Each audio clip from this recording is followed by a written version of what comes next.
Alright, so I did a little work on the engine off camera here. As you can see, I got the timing covers back on, and the crank pulley's on as well. And I just rattle canned that, but it looks pretty decent. So for today, I want to replace the exhaust studs here. I've already removed most of them. I left the one on here just to show you how I did it.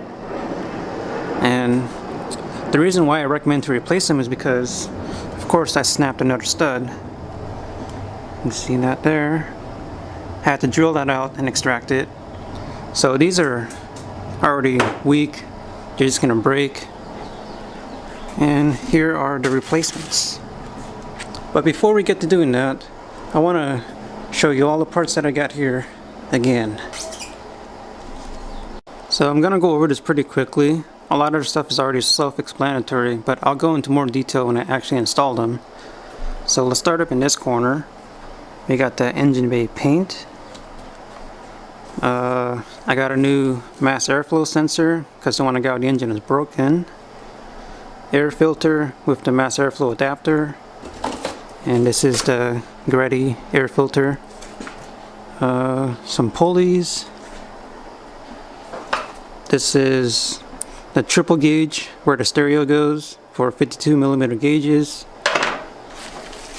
Fuel injector O-rings.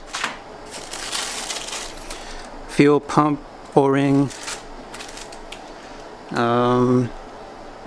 This is a pilot bearing off of a 350Z, but it's supposed to be a nice upgrade for the RB25. This is the transmission seal where the drive shaft goes. ARP pressure plate bolts. ARP flywheel bolts. It's a little bung to weld on the wideband sensor. Nismo clutch fork pivot. Clutch slave cylinder. Clutch line. I got this from Chase Bays. And fuel lines. Also got it from Chase Bays. ACT clutch. This is a street clutch, but it's rated up to 400 foot-pounds of torque. Should be plenty for what I need, hopefully. So there's the disc and the pressure plate. Came with the tool too, obviously.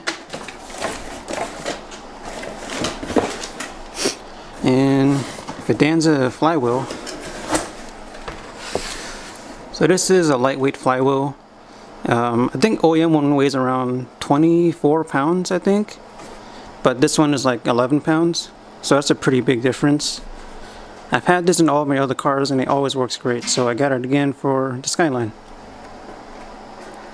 And finally, I have the intake plenum. This came with a hose here. In this box is hardware and fittings.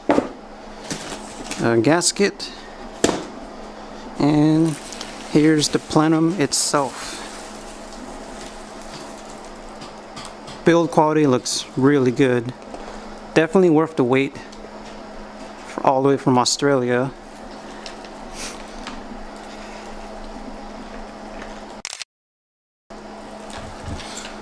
So this basically just replaces the stock upper plenum here. See this part? It all unbolts here. And that just eliminates the crossover here. And instead the throttle body will be facing this way. And it'll just look so much cleaner. Okay, with all the unboxing stuff out the way, we can start working on the engine here. So the way I remove the exhaust studs is I just use pliers like this and just kind of grab it. It'll just spin right off.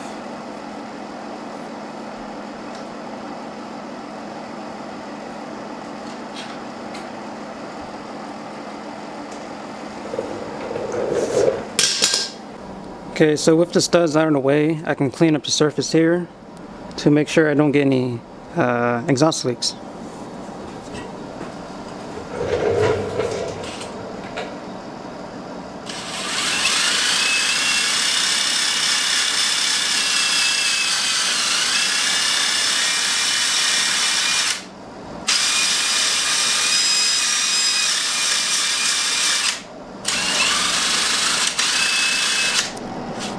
So you saw in a previous video, but I already cleaned the block to get it ready for paint.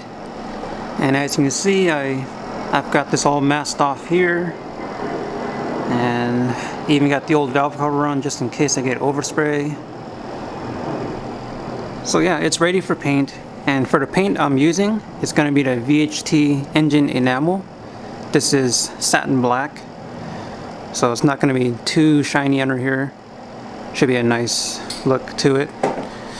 So let's go ahead and start painting this.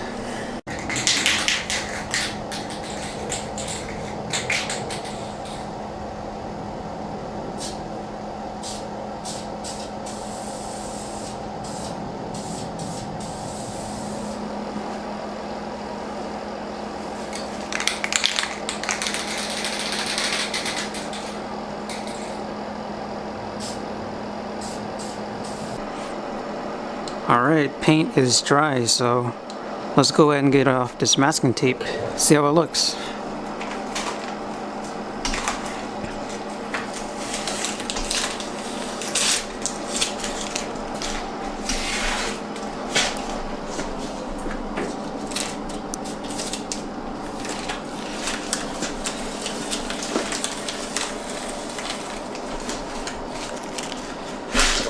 Alright, there it is. It's a totally unnecessary step, but it just looks so much better. Hopefully you can see it when you pop the hood. And now we're finally ready to put on the exhaust studs.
Alright, the exhaust manifold is back on. So we just got to torque down the nuts, and that is 30 Newton meters. You want to start in the middle and work your way out.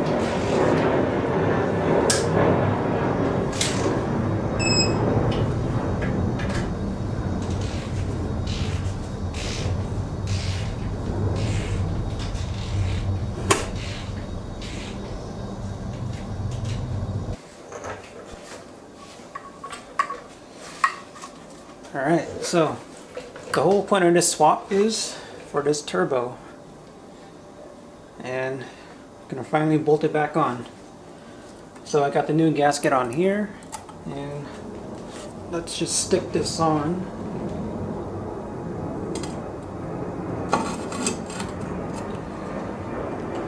Just like that.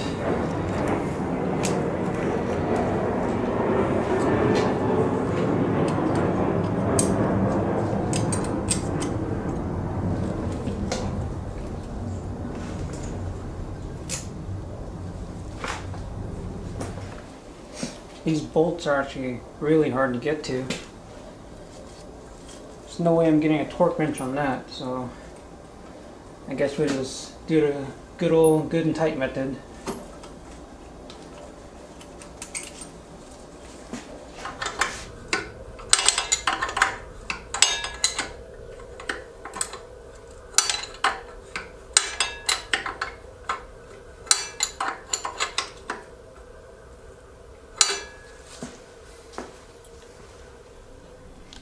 Alright, turbo is back on. All the bolts are tight. Got these tightened down. And I got the lock tabs bent over the nuts so it doesn't back off. Oil lines are hooked up. Yeah, check out that block. Definitely does look nice, but now this exhaust manifold is really sticking out. But I am gonna get my heat shields ceramic coated, a nice silver color, so that'll cover up most of this manifold here. I'll try and get that done next week, I think. So I guess next time I'm gonna take apart the intake manifold, replace all these hoses, paint the block, and of course install the front-facing plenum. So I guess this will do it for this video. But yeah, starting to look like a complete engine again.